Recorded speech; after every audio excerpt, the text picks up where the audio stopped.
Europe 1, 7h17, Maxime Switek. Le regard d'Yves Tréhard. Bonjour Yves. Bonjour Maxime, bonjour à tous. Dans votre viseur aujourd'hui, un parti déboussolé. Les Républicains cherchent la bonne droite. Et oui, ils ont été mis KO par l'élimination de Fillon, déstabilisés par la victoire d'un jeune président qui se dit et de droite et de gauche.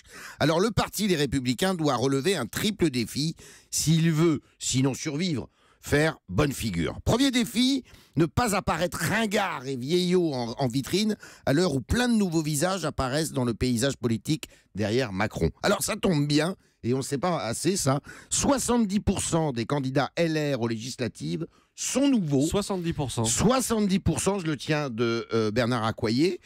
La plupart sont des élus locaux, me dit-il. Et si la parité homme-femme n'est pas encore totale à droite, ils ne sont pas très forts à droite pour ça, eh bien de sensibles progrès sont tout de même faits. Elles seront à peu près 40%. Deuxième défi, plus difficile, trouver une ligne politique qui tienne la route sur le fond. Là, c'est le programme de Fillon avait été jugé trop radical, donc il a été jeté aux orties pour les législatives.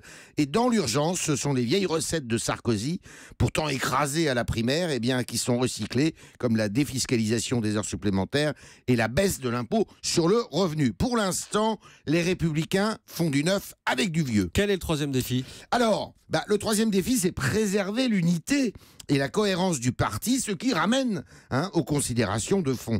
Peut-être certaines têtes, comme le maire, partiront-elles chez Macron, mais au-delà, le débat en interne oppose deux lignes.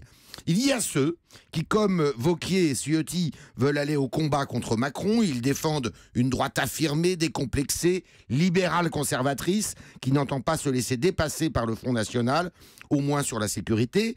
Et en face, il y a ceux qui, comme Bertrand ou Woerth, veulent peser sans s'opposer à Macron.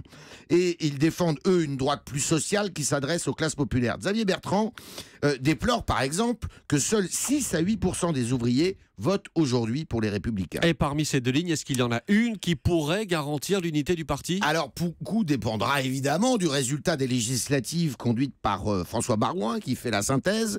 Mais si ce résultat débouche sur un lourd échec, il n'est pas sûr que ces deux conceptions de la droite, qui sont aussi des postures opportunistes évidemment, puissent continuer à vivre ensemble. Et les législatives, on le rappelle, ce sera donc dans un mois. Réponse à suivre. Merci, c'était le regard d'Yves Tréhard. Merci Maxime.